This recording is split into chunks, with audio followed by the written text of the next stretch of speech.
Cada día es una nueva oportunidad para crecer juntos. Nuestra misión es administrar diversos proyectos que conectan la ciudad para facilitar el desarrollo, progreso y crecimiento de la Universidad de Antioquia.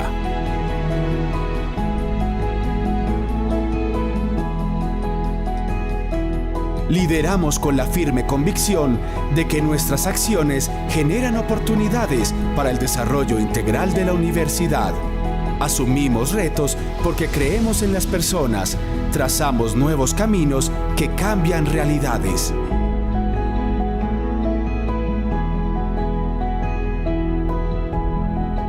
Tu espíritu nos inspira, nos fortalece. El amor por los demás nos diferencia. Ese impulso de querer ser mejores, de siempre estar allí por ti.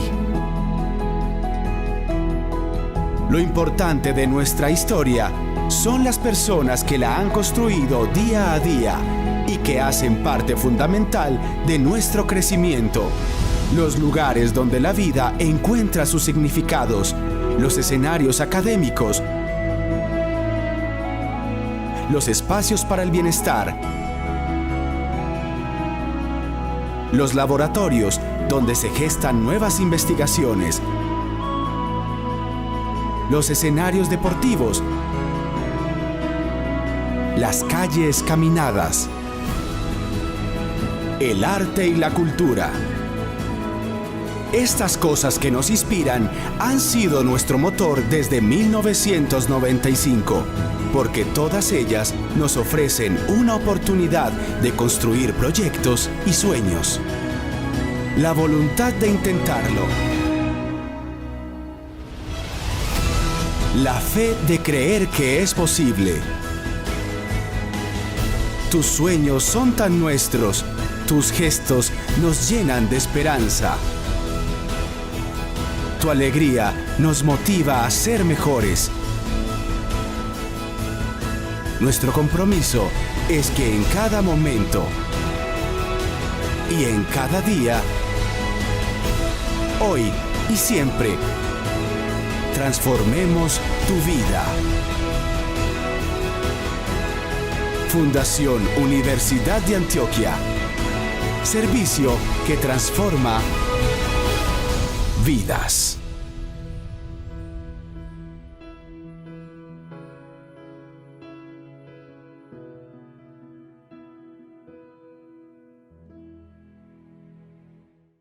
Buenas tardes, nuevamente les damos la bienvenida a este encuentro académico virtual, 32º Congreso Nacional de Medicina General y Social de Asmedas, Antioquia. Evento que cuenta con el respaldo académico de la Facultad de Medicina de la Universidad de Antioquia, de la Escuela de Ciencias de la Salud de la Universidad Pontificia Bolivariana, de la Facultad de Medicina de la Universidad CES, de la Facultad de Medicina de la Fundación Universitaria San Martín, de la Facultad de Medicina de la Universidad Cooperativa de Colombia y de la Facultad de Ciencias de la Salud de la Corporación Universitaria Remington. Iniciamos este bloque de conferencias con el doctor Nicolás Jaramillo Gómez, quien nos presentará el tema infarto agudo del miocardio. El doctor Jaramillo Gómez es médico egresado de la Universidad de Antioquia, especialista en medicina interna y en cardiología de la Universidad Pontificia Bolivariana, especialista en imagenología no invasiva de la Universidad de Harvard, especialista en hemodinamia de la Universidad Córdoba de España y de la Universidad CES de Colombia. Actualmente labora en la Clínica Las Américas AUNA. Iniciamos hoy uno de los temas que tenemos que dejar medio claro, o no medio claro, claro, aunque tiene todavía sus claros y oscuros. Frente al infarto agudo de miocardio, todo el espectro que se tiene de la elevación del segmento ST, del infarto sin elevación del ST y de la angina de pecho. Hoy nos vamos a dedicar a la parte del infarto sin ST porque es el que más complejo tiene en el momento de análisis y el manejo del paciente. Tomamos entonces el concepto de segmento sin elevación, porque cambia la concepción, básicamente, que teníamos nosotros entre la vida y la muerte. Se ve que el infarto agudo de miocardio sin elevación del ST tiene el mismo pronóstico o incluso un pronóstico mucho más reservado que el mismo infarto con elevación del segmento ST. Por lo tanto, hay que ser más agresivo y hay que manejar las circunstancias que hoy al día estamos ya con un conocimiento de acuerdo a la base de datos que tenemos con respecto a la población con infarto sin elevación. Para ser sencillo, cuando nos enfrentamos al segmento ST elevado, claramente tenemos nosotros como un algoritmo franco, claro, pero cuando nos enfrentamos a inversiones de la onda T, a cambios inespecíficos de la onda T, pero con dolores muy claros del paciente que lo hacen a uno sospechar la enfermedad, el infarto en curso, comienzan las dudas y los momentos de tomar decisiones se vuelven más complejas. Así que la muerte es la que define definitivamente qué hacer o qué no hacer, porque es lo que va a impactar definitivamente en la salud pública. Cuando estamos hablando del segmento ST, lo definimos muy claro, es tiempos. El tiempo inmediato uno lo toma y básicamente está definido como se aclara aquí.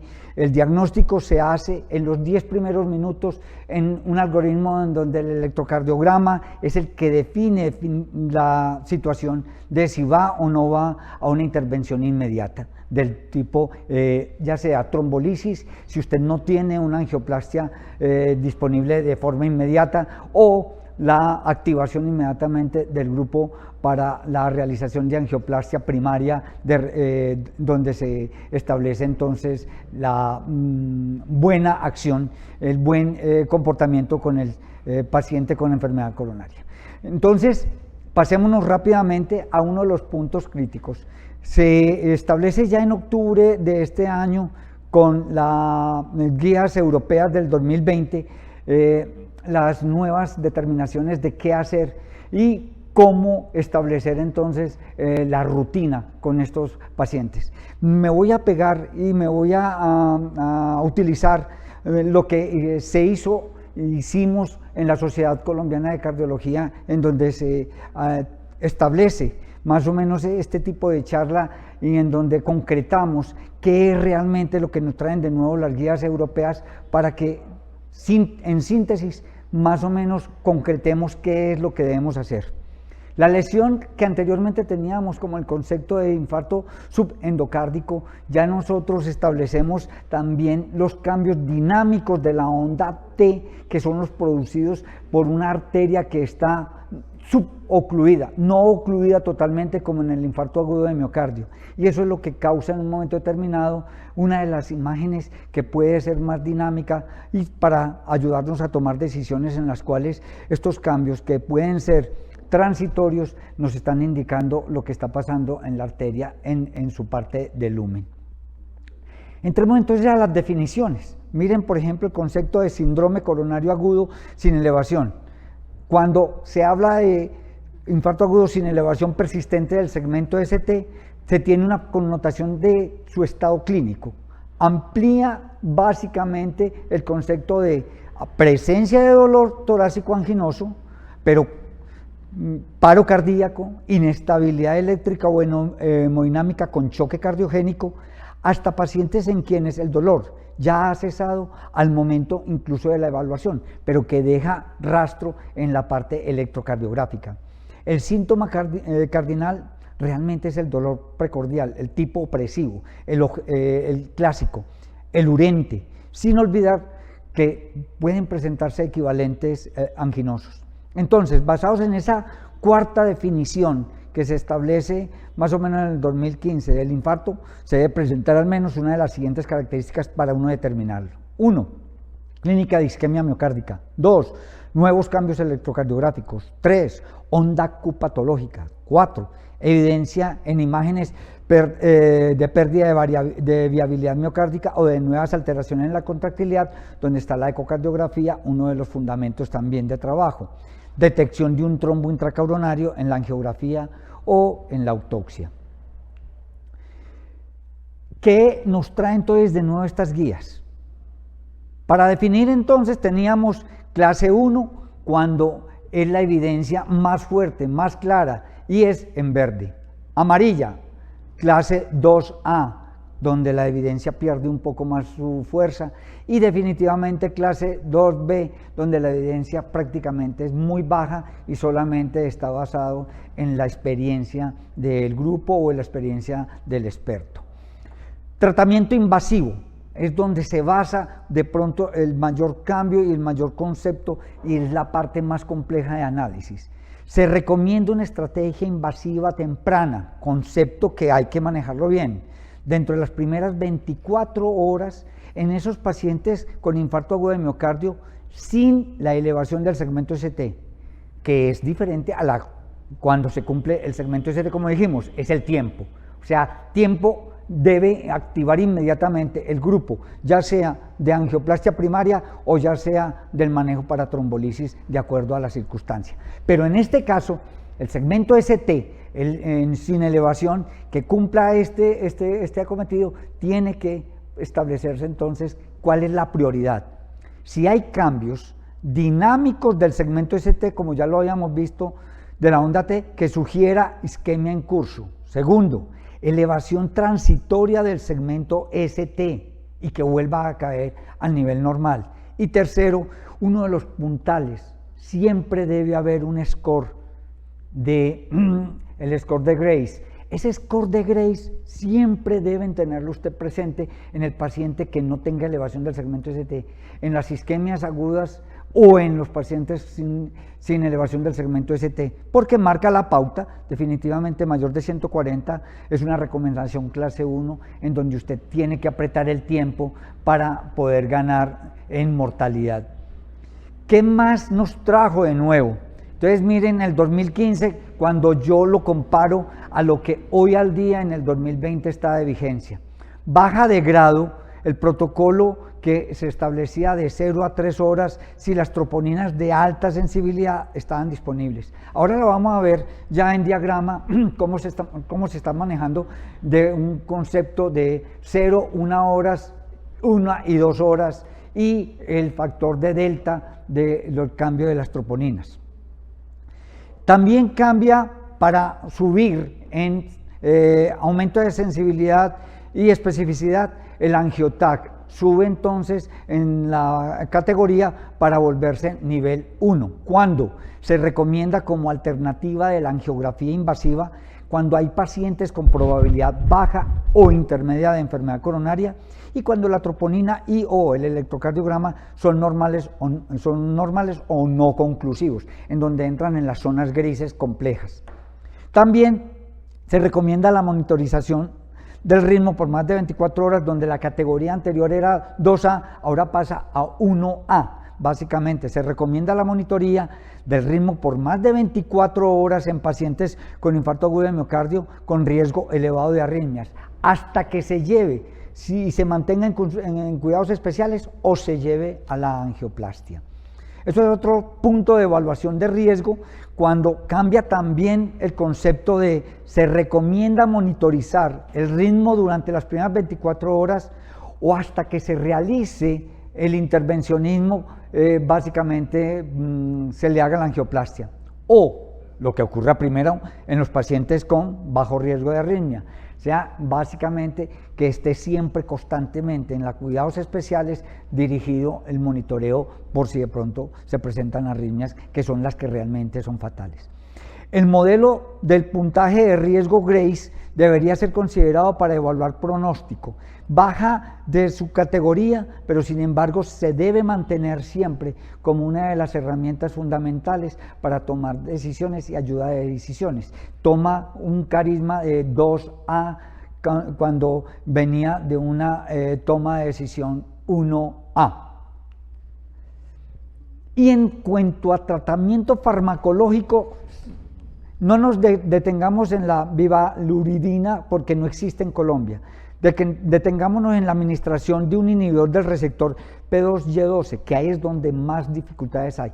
Entonces se escala del 2B escala al 2A cuando se puede considerar adicionar un segundo agente antitrombótico para uso en una terapia extendida de largo plazo. Largo plazo se llama más de 6 meses ya a 1 año o más de 1 año, en pacientes con alto riesgo de eventos isquémicos y sin riesgo incrementado. Eso es fundamental, que el paciente no tenga riesgo incrementado de sangrado, que sea sangrado mayor o amenazante, para tomar buenas decisiones. Entonces, metámonos al esquema. Sospecha de síndrome coronario agudo, sin elevación del segmento ST, me da primera 0 horas a la primera hora. Un nivel muy bajo de posibilidades porque la troponina inicialmente me dio negativa.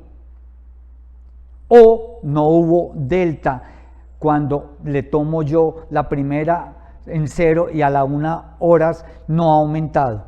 Eso me descartaría el síndrome coronario agudo de segmento ST sin elevación, y eso me da autorización para una conducta rápida de mandarlo hacia otro nivel o darle de alta al paciente con estudios externos.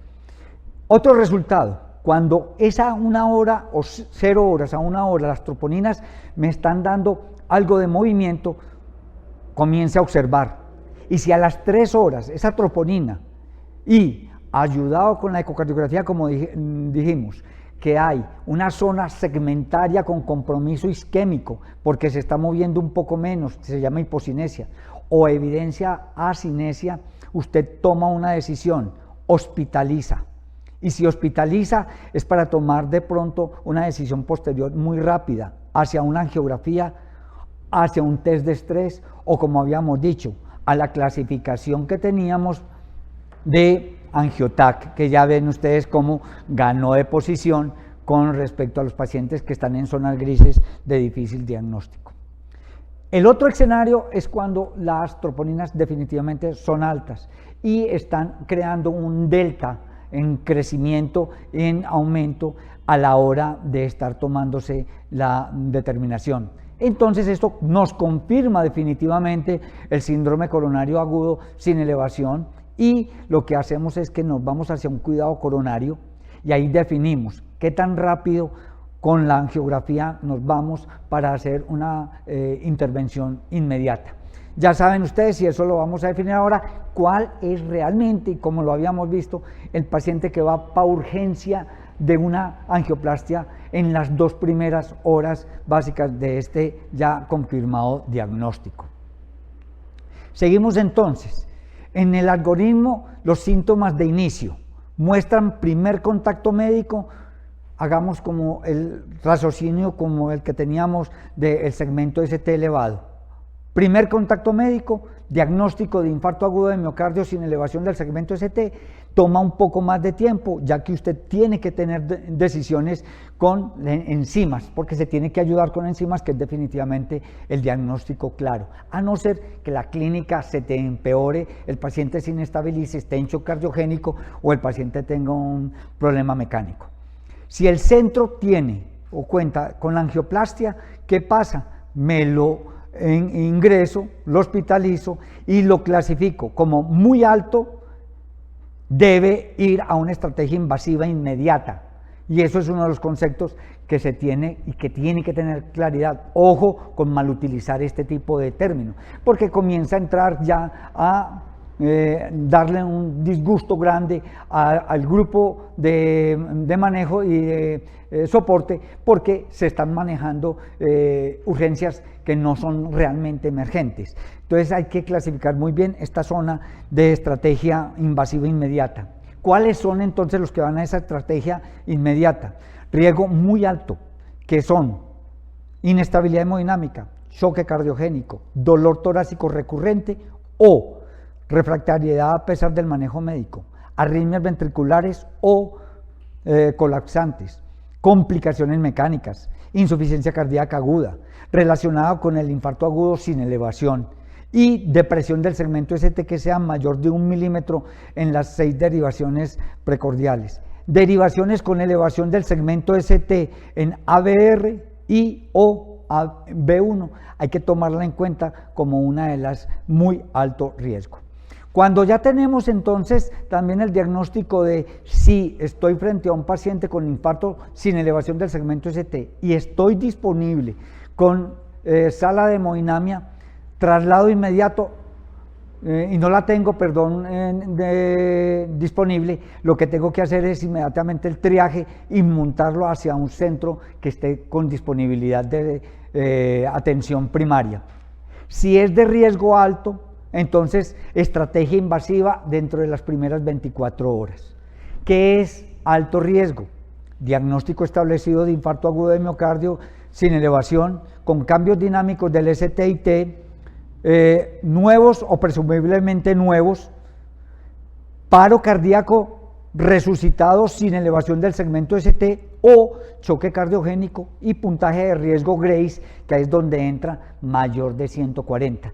Miren que entonces esto establece entrar dentro de las primeras 24 horas de intervención. Y cuando yo tengo un centro de urgencias sin angioplastia y tengo el diagnóstico, si ya está ratificado, el paciente es de muy alto riesgo, inmediatamente transfiera hacia un centro donde haya angioplastia primaria. Si es de alto riesgo, también traslade mínimo en el transcurso del día. Pero si el paciente es de bajo riesgo, quédese con él y cree una estrategia invasiva selectiva para que ese bajo riesgo sea aquel que no cumple ninguna de las características que ya habíamos visto, de alto riesgo y de muy alto riesgo. Entonces, ya aclarando con estos algoritmos, vamos hacia las claves importantes. Siempre los algoritmos deben ser guiados por un contexto clínico. Siempre. El médico no está sustituido, no tiene la inteligencia artificial sustitución del médico. Por favor, apliquen para todos los pacientes sin importar el inicio del dolor torácico. Pero si el dolor es menos de una hora, se sugiere mínimamente otra toma de troponinas. Se puede hacer una toma seriada de troponinas si la sospecha clínica es alta o si hay recurrencia del dolor. Eso es una recomendación que está clasificada como 1B. Nuevamente, es color verde. Ya ustedes ven entonces la dinámica que tienen las troponinas y por qué las troponinas de alta definición van dando cierto grado de ligereza en los diagnósticos. Estas guías entonces son recomendaciones que adicionar un segundo agente antitrombótico a la aspirina es fundamental. Ese manejo a largo plazo en la estrategia antitrombótica en pacientes de alto riesgo crean entonces mejores estados y evitan comorbilidades y morbilidad. Eso hace que los altos riesgos de eventos isquémicos, ejemplo, pacientes con enfermedad coronaria compleja, algún factor adicional como diabetes mellitus, infarto del miocardio recurrente, compromiso polivascular o enfermedad renal con tasa de filtraciones que estén entre 15 y 59 y sin riesgo de sangrado mayor que amenace la vida, se debe adicionar un segundo antitrombótico. Eso es una recomendación que está establecida como 2A. Ya enseguida lo vemos en el algoritmo también. Este segundo agente antitrombótico puede ser clopidogrel. Esto está determinado por el estudio DAP. O ticagrelor, estudio Pegasus, el TIMI 54 a una dosis que está más o menos establecida de 60 miligramos cada 12 horas. Se baja de 90 a 60 miligramos cuando es de soporte y sostenimiento. O con el estudio COMPASS que acaba de salir hace 2 años, donde el rivaroxaban de 2.5 miligramos se da de soporte en los pacientes polivasculares. Puntos claves. Rivaroxaban, dabigatran y apixaban son la opción con mayor evidencia en la hora de combinar un antiplaquetario. Vámonos entonces a los algoritmos. Tratamiento antitrombótico, aspirina, siempre al ingreso, 150 a 300 miligramos, que es en una clase A. Inmediatamente un inhibidor P2Y12, adicional a la aspirina, terapia antiplaquetaria dual. Usted escoge si es ticagrelor, si es clopidogrel o si es prasugrel, de acuerdo a las características. Ya ustedes ven, prasugrel 10 miligramos se da una carga de 60. Si es tica, se da una carga de 180 y se mantiene 90 cada 12. Y si es clopidogrel, una carga de 600 y luego de 75. La adición de heparina es fundamental. Heparina es clase 1A, la heparina no fraccionadas. Y miren que ya los otros elementos con cangrelor, inhibidores de la glicoproteína 2B3A no entran dentro de los estamentos para manejo. La enoxaparina, miren dónde está ubicada, 2AB. Eso significa que debe haber entonces predominancia sobre la heparina. Cuando tenemos un fibrilador crónico, el paciente es llevado a infarto agudo de miocardio sin elevación del segmento ST, usted debe establecer una estrategia predeterminada de alto riesgo de sangrado o de alto riesgo isquémico. Cuando estamos hablando de estrategia predeterminada, es una terapia triple, en donde usted trabaja aspirina, un inhibidor del receptor de la angiotensina, P2Y12, ya sea lo ideal, clopidogrel, y darle un anticoagulante de los nuevos anticoagulantes directos como es o rivaroxaban o apixaban o dabigatran.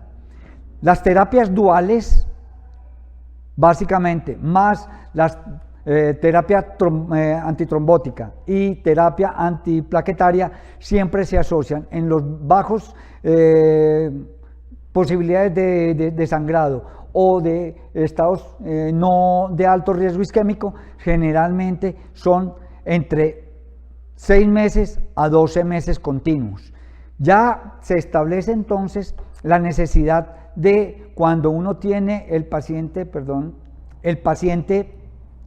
de terapia dual, cuando usted tiene un alto riesgo de sangrado, y usted retira, al mes retira inmediatamente, lo más rápido posible, uno de los antiagregantes plaquetarios. Lo deja generalmente con clopidogrel y lo deja con anticoagulación, ya sea con rivaroxaban, ya sea con el Eliquis. Y cuando usted tiene un alto riesgo isquémico y tiene fibrilación auricular y está en infarto agudo de miocardio con elevación del segmento, terapia triple debe ser máximo 1 mes y pasa inmediatamente a la terapia dual doble, en donde se debe mantener clopidogrel, se debe mantener por mínimo 12 meses, básicamente con la anticoagulación, Eliquis o rivaroxaban. Teniendo en cuenta la evidencia actual, se considera que se debe hacer una revascularización completa, ya que resulta en menos eventos cardiovasculares y cerebrovasculares. Por ende, se debería considerar en pacientes sin choque cardiogénico y con la enfermedad coronaria multivaso. Previamente, se debe aclarar que nosotros los intervencionistas hacemos el primer evento cuando hay la arteria culpable del síndrome coronario agudo, y en una segunda instancia, en la hospitalización misma del mismo paciente, se debe hacer las siguientes arterias, que son las no culpables y que tienen lesiones mayores de 50-70 porcentaje de estenosis. Esa es una de las evidencias claras. Revascularización miocárdica dirigida hacia la parte quirúrgica, todo depende de la concepción que se tenga y la complejidad que se tenga del paciente en el momento hemodinámico. Cuando uno está frente a un tronco coronario de tronco izquierdo con una alta complejidad y el paciente está estable hemodinámicamente, uno debe preferir en un momento determinado la revascularización quirúrgica. La segunda cosa, si el paciente es un paciente diabético y con multivasos, generalmente hasta el momento les va mejor con la intervención quirúrgica. Cuando ya pasamos al concepto de qué tratamiento conservador voy a dar, tengo que también tener claro que hay veces que tengo que escoger pacientes de altísima complejidad, que son pacientes que si yo los intervengo, ya sea quirúrgicamente, ya sea con angioplastia, tienen más complejidad hacia una posibilidad de muerte y de tener comorbilidades de ruptura de vasos, de derrames pericárdicos, de taponamientos. Entonces debería aprender a escoger rápidamente cuáles son los conservadores, o los pacientes que tienen una enfermedad coronaria que se estabiliza muy fácilmente y no tienen un score Grace altísimo ni tienen un ascenso de las troponinas muy alto. Eso es una forma de escoger entre el grupo completo, cardiólogos clínicos, médicos generales de control y el mismo team quirúrgico y el hemodinamista. El infarto de miocardio con arterias coronarias no obstructivas, MINOCA, hay que tenerlo en cuenta. Es una de las nuevas concepciones que se tienen. No quiere decir que cuando yo como angiografista o como hemodinamista les diga, muchachos, salió con unas arterias absolutamente normales, se vayan a tranquilizar. No, este concepto de MINOCA es el concepto de arterias normales, pero que hicieron ascenso enzimático. Esos también tienen un pronóstico negativo, es un pronóstico de comorbilidad. Hay que tratar de establecer estudios de funcionalidad, fisiología. Hay que utilizar el ultrasonido intravascular, hay que utilizar la guía de FFR, que es de riesgo, la parte fraccional del flujo. Toda esa parte fisiológica hay que trabajarla para poder descartar realmente que sean unas arterias que no sean disfuncionales. También está el vasoespasmo, que es muy frecuente en las mujeres. Entonces, eso ténganlo en cuenta porque es uno de los puntos fundamentales que tuvo en cuenta esta nueva guías. Y los tratamientos a largo plazo, para ir terminando ya, estatinas e hipolipemiantes, siempre debe tener usted un concepto. Paciente que tenga ya infarto agudo de miocardio tiene que tener un LL por debajo de 55 miligramos. Debe arrancar el paciente en el diagnóstico en urgencias inmediatamente con la máxima dosis de estatina. Inhibidores de la enzima convertidora de angiotensina o bloqueadores del receptor de angiotensina en todos los pacientes que tengan síndromes coronarios agudos o isquemias que tengan compromiso de la función ventricular. Beta bloqueadores se recomienda solamente en pacientes con disfunción sistólica del ventrículo izquierdo o con insuficiencia cardíaca con FEBIS reducidas. Es una recomendación tipo 1, nivel de evidencia A, y se debe recomendar su uso en pacientes con antecedentes de infartos previos. Recomendación clase 2A. Antagonistas del receptor de la mineralocorticoides. Siempre se debe dar básicamente en pacientes con insuficiencia cardíaca, siempre. Recomendación clase 1, nivel de evidencia A. Inhibidores de la bomba de protones, nivel y clase 1, nivel de evidencia A. A todos los pacientes le deben dar para protección. Terminamos entonces con los mensajes finales. La presentación da cambios que establecen nuevos algoritmos con troponinas ultrasensibles. Cambió entonces de 3 horas a una progresión de 0, 1, 2 y 3 horas para tomar las determinaciones. Prasugrel mejora su recomendación comparado con guías previas. Sin embargo, tanto el prasugrel como el TICA son opciones buenas, son potentes y deben preferirse por encima del clopidogrel para la mayoría de los casos. Tercero, el pretratamiento con los medicamentos clopidogrel, prasugrel o ticagrelor sin conocer la anatomía coronaria se discute cada vez más, o sea, se pone en zona gris, no usarlos por el momento, pero se debe contar con centros que sí sean de angioplastias primarias y que tengan la acción rápida. En estas guías hubo nuevas secciones interesantes, sobre todo lo que ya les había dicho, tópicos como el MINOCA, lo cual implica que no toda troponina elevada es igual a infarto coronario y que se deben ampliar los estudios donde la resonancia magnética también entra a ser evaluada. Lo mismo que el ultrasonido intravascular, lo mismo que los estudios de fisiología de flujos coronarios. Nuevas cosas también, la fibrilación auricular más la angioplastia. La terapia dual se posiciona cada vez más dejando la terapia triple, o sea, teníamos aspirina, clopidogrel y anticoagulante. Debe salir uno de ellos y generalmente sale la aspirina, específicamente en el primer mes posteriormente. La terapia triple por el menor tiempo posible y solo extendiéndola si el riesgo isquémico realmente es alto, ya que usted paga consecuencias con sangrado. La duración de la terapia antiplaquetaria dual en el síndrome coronario sin elevación, en general se establece para 1 año. Pero si el riesgo de sangrado es alto, se puede reducir hasta 3 meses, sobre todo por el nuevo uso de los estenes de segunda y tercera generaciones. O si es muy alto incluso, a veces se está trabajando ahora con 1 mes en cierto tipo de plataformas de estenes de acuerdo a eso. Eso hay que hablarlo con el hemodinamista que utilizó o que puso, qué elemento puso. Terminando entonces, es una guía extensa, muy útil, pero que tiene una extensión de 79 páginas, aquí se las traté de resumir, 563 referencias, por tanto la invitación es a que profundicen entonces, y para descargarlas, ahí están ustedes, se los puse en esta página para que lo tengan presente si de pronto la quieren bajar, porque es de libre entrada y obtención. Termino hablando sobre la educación como única posibilidad de una verdadera revolución sin causar sangre, no violenta y en profundidad de nuestra cultura y nuestros valores. Frase de Fernando Sabatel.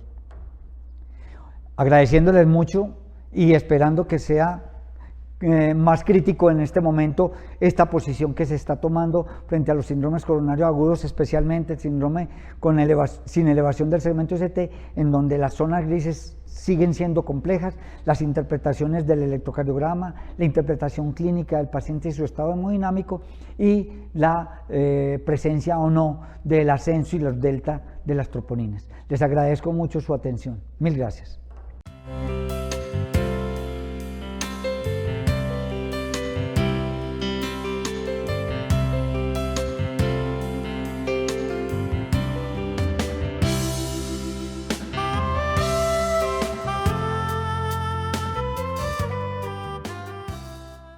Si tu carro se vara, ¿a quién llamarías? ¿Al veterinario o al mecánico? Por eso cuando te enfermas, el médico u odontólogo son los únicos profesionales para recetar medicamentos que solo puedes adquirir en droguerías autorizadas. No te automediques, tu salud es tu vida. Unidos. Gobernación de Antioquia.